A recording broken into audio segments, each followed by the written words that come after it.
De la Grèce antique nous sont venues diverses lumières. À nous de les explorer, de les méditer et de les prolonger.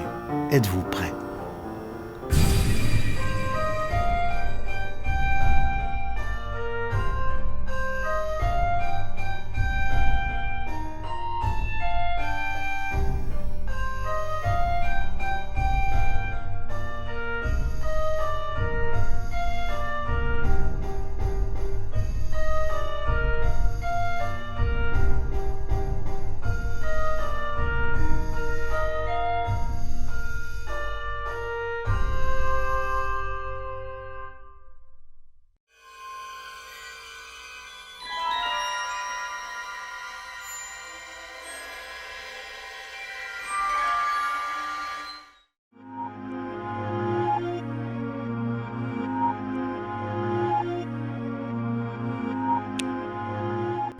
On parle des Lumières parce qu'au XVIIIe siècle aussi, une tradition liée au débat démocratique.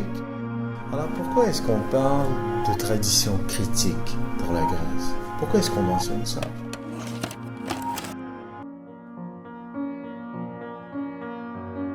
Nous parlons de la démocratie grecque et de la démocratie en général parce que l'on voit apparaître aujourd'hui des personnages et des courants de pensée dont les actes sont autant d'éclaboussures sur la démocratie.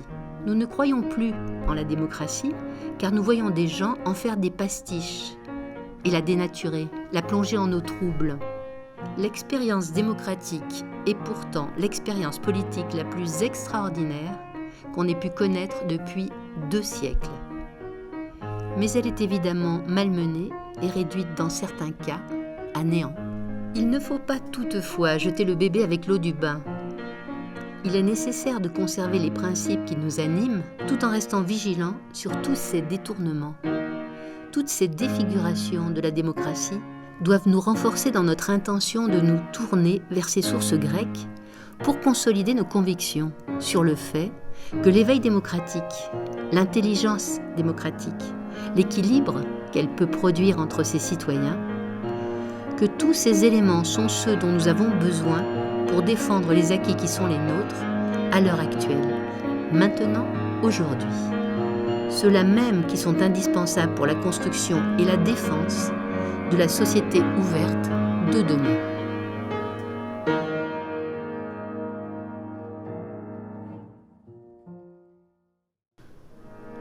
Retour vers le mouvement démocratique. Il faut savoir aussi que ce qu'il y a d'extraordinaire dans ce mouvement, c'est le fait qu'on ne savait absolument pas sur quoi il allait exactement déboucher. Il y a un historien allemand que j'aime beaucoup qui s'appelle Christian Meyer qui dit « Les Grecs n'avaient aucune idée des possibilités de la démocratie avant de l'instaurer parce que avant eux, il n'y avait pas eu de Grecs. » Il n'y avait pas eu de Grecs, donc c'est-à-dire qu'ils inventaient au fur et à mesure un système. Et là, on voit 2 choses se mettre en place. D'une part, un mouvement populaire, un mouvement social et culturel exiger de plus en plus de pouvoir, et de l'autre côté, en parallèle avec ça, la mise en place peu à peu d'institutions accompagnant ce mouvement. Donc, il y a des assises institutionnelles qui sont développées et ces bases institutionnelles sont fondamentales, mais d'autre part, il faut un mouvement du peuple. Il faut qu'il y ait une volonté des gens de vivre sous un tel régime. Et ce processus renforcé, d'un côté, la naissance des institutions, de l'autre, la volonté du peuple de s'affirmer, ces 2 choses mises ensemble ont fini par jeter les bases de cette première démocratie déployée.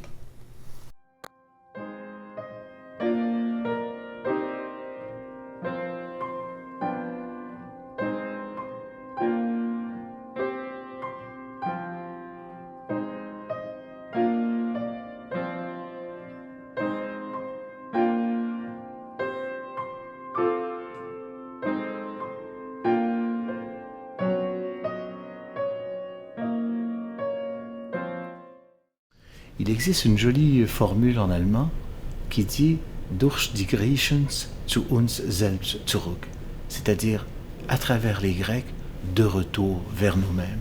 Et c'est un peu ça l'idée, c'est-à-dire non pas de rester collé aux Grecs, non pas de prendre les Grecs comme un paradigme, mais de s'inspirer d'eux pour aller plus loin dans le sens de la démocratisation et de la liberté.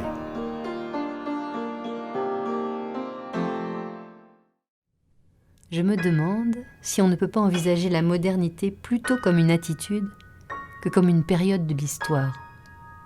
Par attitude, je veux dire un mode de relation à l'égard de l'actualité. Un choix volontaire qui est fait par certains. Enfin, une manière de penser et de sentir, une manière aussi d'agir et de se conduire, qui tout à la fois marque une appartenance et se présente comme une tâche. Un peu sans doute comme ce que les Grecs appelaient un ethos, et par conséquent, plutôt que de vouloir distinguer la période moderne des époques pré- ou post-modernes, je crois qu'il vaudrait mieux chercher comment l'attitude de modernité, depuis qu'elle s'est formée, s'est trouvée en lutte avec des attitudes de contre-modernité. Retour vers les contemporains. Tous les auteurs et philosophes importants de la modernité sont encore un exemple de retour aux Grecs. Qu'on prenne Heidegger, qu'on considère Derrida, Foucault, et bien d'autres encore, Popper, Bergson, etc., tous ces auteurs ont senti le besoin de se retourner vers la source conceptuelle de notre tradition, la source critique, et ça c'est la Grèce. Et ce n'est pas un signe banal, c'est un témoignage extrêmement fort du besoin que nous avons d'aller à la source des concepts qui travaillent en nous et dont nous avons besoin pour expliquer le monde.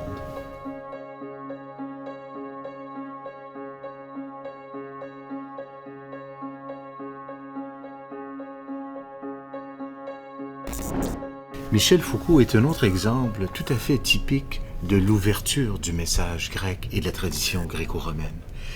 Michel Foucault, dans son Histoire de la sexualité, a voulu retourner vers la tradition grecque, puis gréco-romaine, pour re-questionner à la base, d'une manière fondamentale, notre rapport à la sexualité, au plaisir, et notre rapport aussi aux limites qu'on doit lui imposer et à la sorte de discipline qu'on doit lui respecter à son égard. Et en ce sens-là, Michel Foucault refait le geste dont on parlait il y a un instant par rapport que Lévinas avait fait, c'est-à-dire de retourner vers les sources. Et dans le projet démocratique que l'on cherche et esthétique que l'on cherche à mettre de l'avant, à mettre en avant et à défendre, c'est exactement le même geste que nous faisons. Nous retournons vers les Grecs pour aller chercher les racines vives de la démocratie.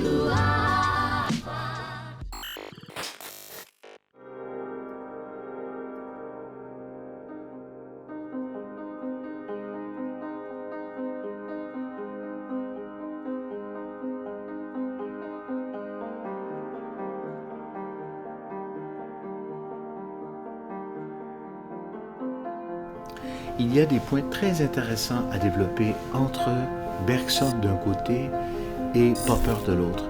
Vous savez, les deux ont parlé de la société ouverte, à partir de sources différentes et dans des orientations pas toujours compatibles, mais il reste que les deux ont perçu que l'ouvert, le premier ouvert historiquement parlant, c'est la Grèce, c'est la démocratie grecque, c'est la relation critique au monde qui s'est instaurée en Grèce.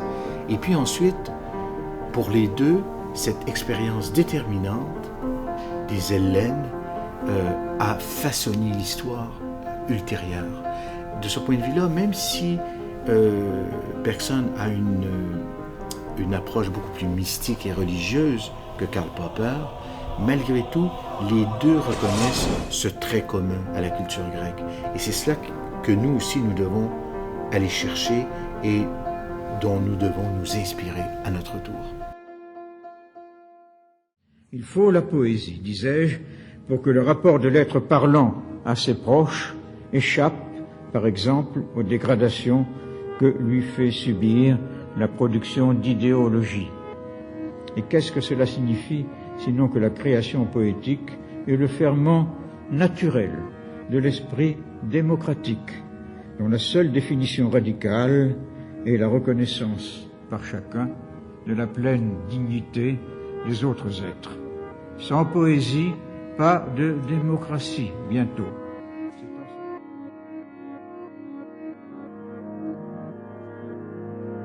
Retour vers la culture. Ce n'est pas parce que les Spartiates sont devant nos murs que nous devons nous comporter comme eux.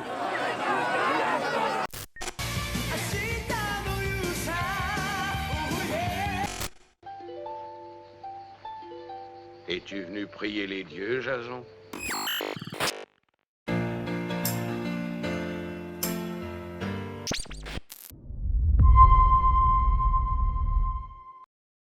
Eh bien, un autre thème qui est très facile, c'est la question de la liberté artistique. La liberté de créer, d'inventer des histoires. Et on a plusieurs exemples de ça, notamment dans la comédie. La comédie à Athènes est très brillante, elle est très provocatrice, et puis le poète, par exemple Aristophane qui écrit les comédies, est très critique par rapport à la vie politique et aux mœurs et aux coutumes des gens tout autour de lui. Et donc cette licence poétique, cette liberté poétique est fondamentale et elle va de pair aussi avec cette cité démocratique ouverte. On ne voit pas l'équivalent à Sparte. Nous sommes des Spartiates!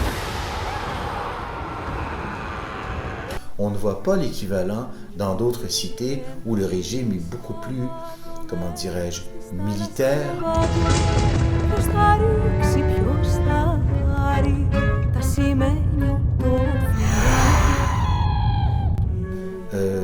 Beaucoup plus hiérarchisé, où la voix ne peut être que descendante, jamais ascendante, etc. Donc cette question de la liberté poétique est fondamentale et elle va traverser toute l'histoire grecque. Liberté poétique, liberté politique, liberté démocratique, démocratie antique, esprit critique, ouverture philosophique, ouverture politique, ouverture critique. L'ouverture critique, c'est quelque chose qui se présente sous divers aspects. Et puis, on peut donner un autre exemple de ça, par exemple, chez Homère. Homère, le grand poète, le poète le plus important de la Grèce antique, qu'est-ce qu'on trouve chez Homère? Certains récits sur les dieux. Mais Homère ne représente pas, qu'on pense à l'Iliade ou à l'Odyssée, Homère ne représente pas un texte sacré. Ce sont des interprétations, des lectures traditionnelles sur les dieux, mais chaque poète a sa version. Donc il n'y a pas de version autorisée en tant que telle, il n'y a pas de texte sacré. Il y a des textes inspirés et dont nous pouvons nous inspirer. Et qu'est-ce que ça donne comme résultat? Eh bien, ça donne qu'il y a une certaine liberté interprétative dans le rapport au divin.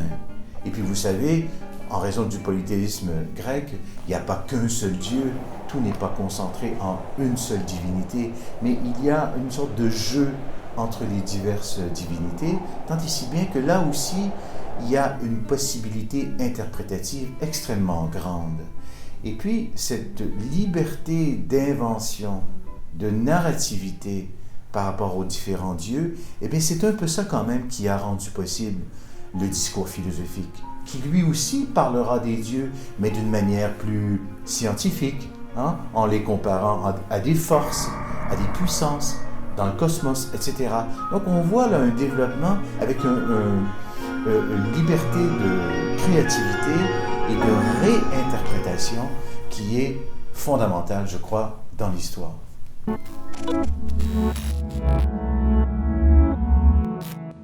D'où suit que ce qu'on doit à l'autre être humain n'est pas de s'enferrer avec lui dans des sacrifices mutuels qui ne font qu'aggraver l'emprise du concept sur les événements et les êtres. Ce qu'on lui doit, c'est la parole de poésie, avec d'ailleurs l'espérance qu'une raison vraiment avertie de la finitude, une raison née de l'alliance du philosophique et du poétique, pourrait apporter des solutions aux problèmes les plus concrets de la société.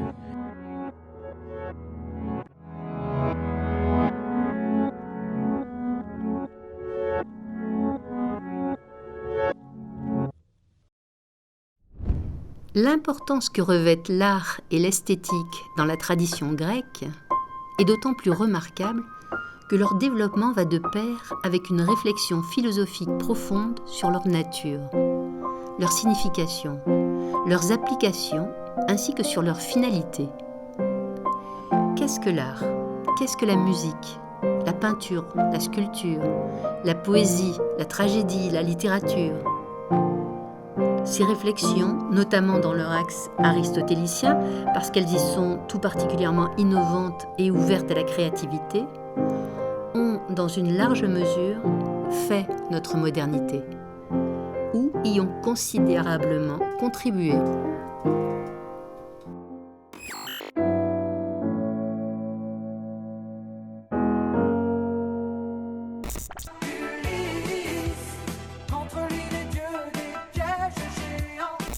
Phoenix is you. No pressure. Thanks, I think. The world was new. The gods defeated the Titans.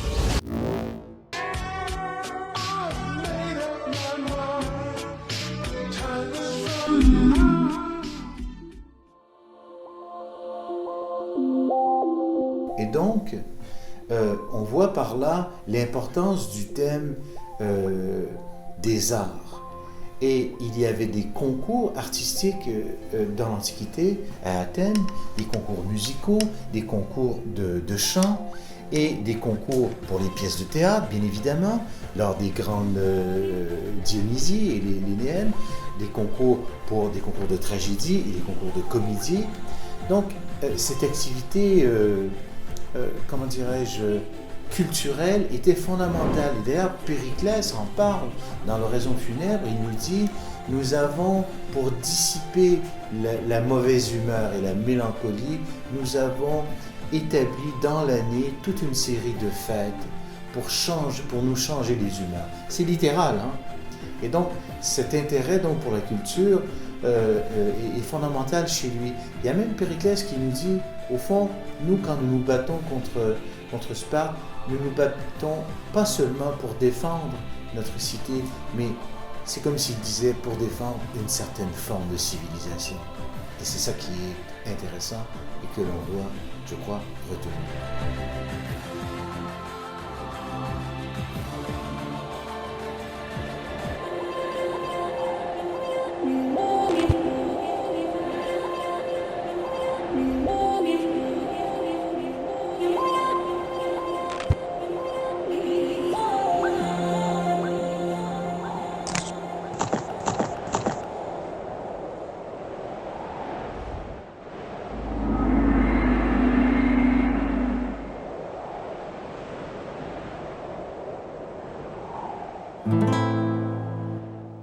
Para papa peripata paparure parereto pepe paribore pepero popero popete pra papa papa priputepe papa priputepe papato pepe paribore pepero poporepe perero para papa peripata paparure parereto pepe paribore pepero popero popete pra papa papa priputepe papa priputepe papato pepe paribore pepero poporepe perero ripi para ba pripi para ba piribi piribi para ba pripi para ba ripi para ba piribi piribi para ba piribi piribi